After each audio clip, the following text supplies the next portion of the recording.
Salut tout le monde, c'est Airsoftland. Aujourd'hui on se retrouve pour une nouvelle vidéo. Alors aujourd'hui c'est la présentation de mon MEP15 de chez King Arms. Donc le nom exact c'est SCW MEP15 MOE de chez King Arms. Voilà. Donc bon bah, la boîte on s'en fout un peu. Dessus par contre on a des informations sur la réplique qui sont assez intéressantes. Donc calibre 6 mm, 360 coups dans le chargeur, donc c'est quand même pas mal. Donc c'est une AEG. La batterie recommandée c'est une 9,6 volts par 1600 mAh. Ouais, ça passe. Je la tourne en. Est-ce que j'ai la batterie? Non. Je la tourne en 11,2 volts, je crois que c'est. 1600 mAh, ça passe nickel. C'est même parfait pour avoir une réactivité. Elle fait 2,5 kg, 78,5 cm cross replié et 87 cm cross déplié. Le canon fait 36,8 cm et je crois que, enfin j'ai vu sur des forums que c'était soit du 6,08 ou soit du 6,04. Je pense plus que c'est du 6,04. Voilà, donc elle est faite en aluminium et en polymère. Voilà. Donc quand on ouvre la boîte, on a un petit, je sais pas comment ça s'appelle, un espèce de petit tapis comme ça pour bien protéger. Là je prends le temps de bien décrire la boîte parce que ils ont fait un effort pour la boîte pour faire un truc joli et bien protégé. Donc voilà, donc dedans bon les manuels, hein, voilà, présentation, un poster et un truc du magasin Lily Folies. Bon voilà. D'ailleurs je vous conseille d'aller l'acheter sur Lily Folies car elle est à 199 € au lieu de 450 €, donc le prix d'origine. Donc c'est vraiment très très intéressant. Voilà, donc quand on reçoit ça, voilà, il y a pas mal de compartiments. Donc celui-là c'est moi qui l'ai fait, celui-là c'est moi qui l'ai fait, ça c'est moi qui l'ai fait, ça c'est moi qui l'ai fait pour mettre tous les chargeurs et tous les accessoires. Donc les 1000 billes pour compenser, comme ils disent, la livraison. Ensuite, ah ouais, voilà, ma batterie de 11,2 volts, 1600 mAh, elle est là. Là, c'est un petit patch d'ailleurs que j'ai pas ouvert, un cadeau, ça s'appelle le cadeau du mois. Voilà, par Lily Folies, donc c'est pas du tout la réplique, c'est une HK 417D. Voilà. Donc ensuite, le chargeur qui est très dur à enlever. Le Magpul, voilà, on l'attrape au-dessus qui est pas mal, hein. C'est beaucoup plus facile qu'avec d'autres chargeurs, donc j'en ai deux comme ça. Donc j'ai un classique Army et un de base qu'on reçoit avec la réplique quoi. Donc vous voyez c'est des trappes comme ça. Moi je trouve beaucoup plus pratique ce genre de système. Faut savoir que ces chargeurs, donc les classiques Army et ceux d'origine, bon c'est ceux que j'ai à portée de main mais sont compatibles avec la réplique, je vais vous montrer après. Voilà donc Magpul, très très bien. Ensuite donc la réplique, il y a un espèce de petits trucs là, King Arms avec des informations qui est accroché ici là. Bon, 0,2 g pour les billes, enfin des petites informations qui servent à rien. Voilà donc la réplique. Hop. Donc la crosse, le bouton il est juste là. Voilà, il reste des vis, ça m'énerve. Et de l'autre côté, voilà. Donc avec le chargeur ça donne ça. Hop. Et hop. Donc voilà. Donc alors, mais on va commencer de la crosse vers jusqu'au canon. Donc la crosse, une crosse qu'on peut rétracter en supposition. C'est du Magpul, donc c'est très très bien. Là il y a une espèce de, enfin le talon de crosse c'est du caoutchouc. Bon, il est pas trop agréable quand on force trop, mais voilà. Il y a trois attaches sangles.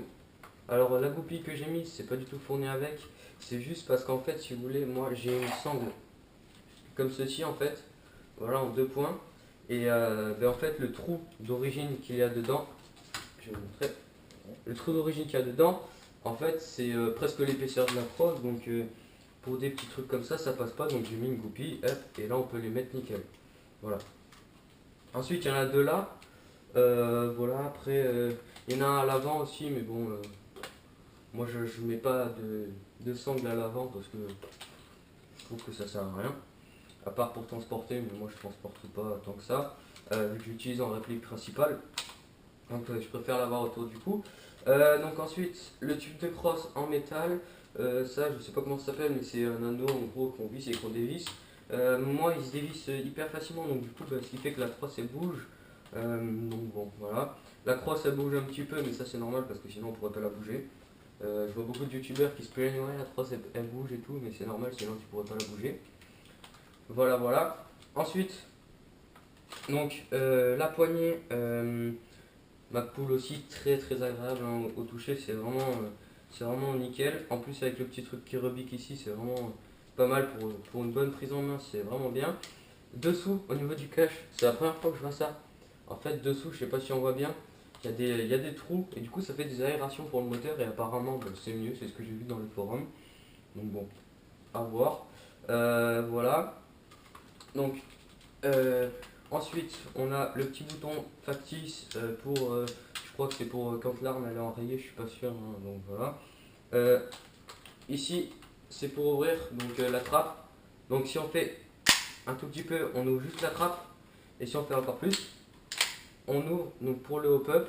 Donc ça c'est vraiment nickel parce que ben voilà, le hop-up il est vraiment parfait pour un hop-up d'origine, il est vraiment nickel. Il est assez rigide, donc pour le bouger, c'est un peu difficile, mais une fois qu'il est réglé, il bouge plus. Le hop-up est très efficace sur cette réplique aussi.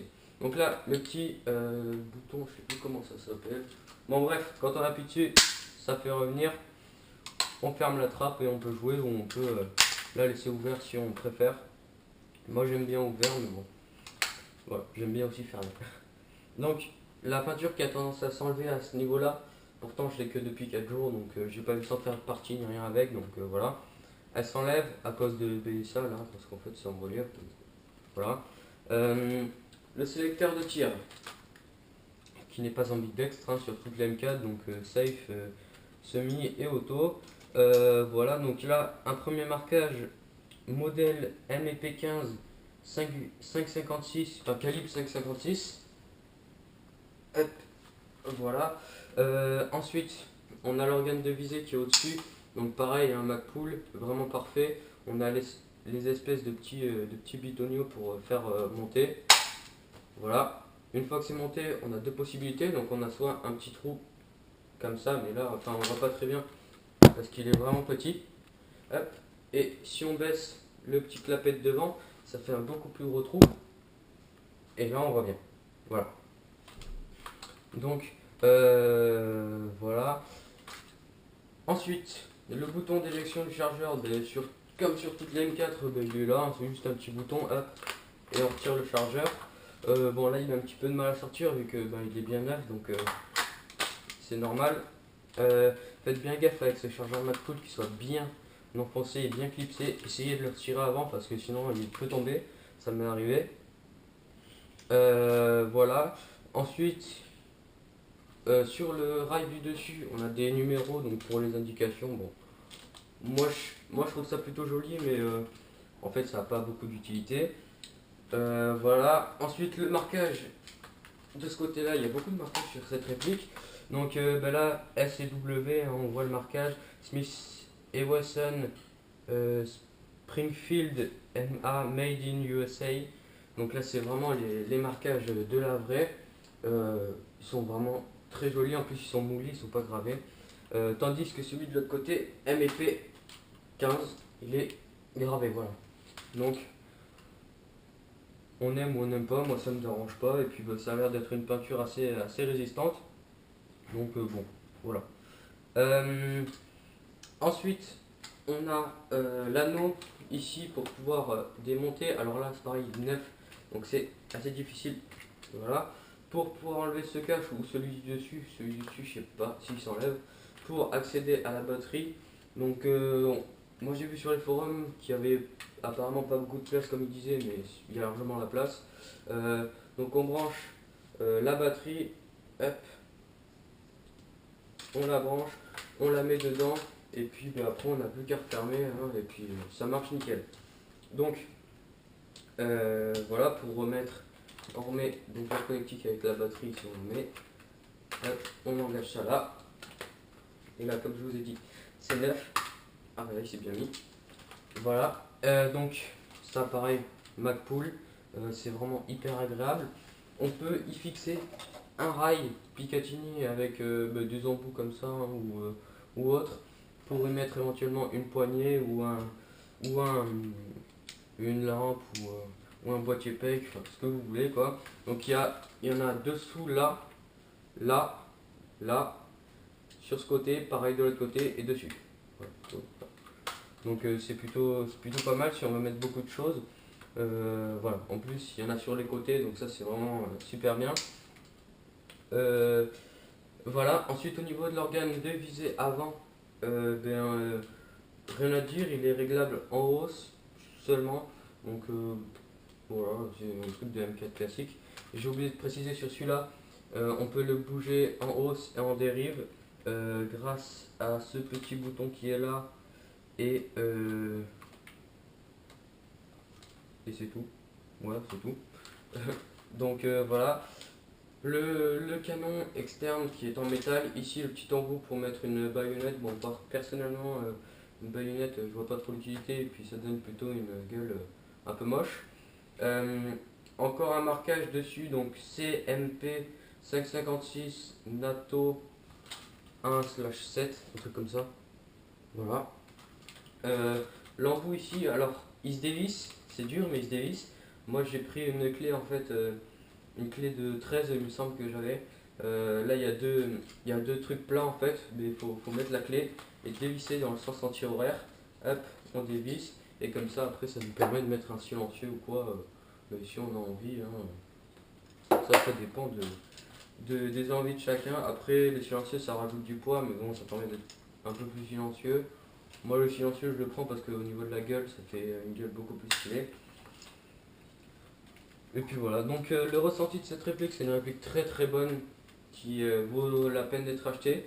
Donc moi en plus je l'ai eu à 200 euros vu que comme je vous ai dit sur les Police il y avait la promotion. Elle y est toujours à l'heure à laquelle je tourne la vidéo, elle est toujours en stock. Donc voilà, honnêtement, si vous avez 200 euros à mettre dans une réplique et que vous ne savez pas trop, prenez celle-là, elle est résistante, fiable pour l'instant. Dès que j'aurai un problème avec, je ferai une vidéo pour vous en parler. Quel est le problème, comment le résoudre, tout ça. Ça, il n'y a pas de souci là-dessus. Je vais vous montrer en même temps les chargeurs. Donc le chargeur, celui-là c'est le classique Army qu'on rentre nickel.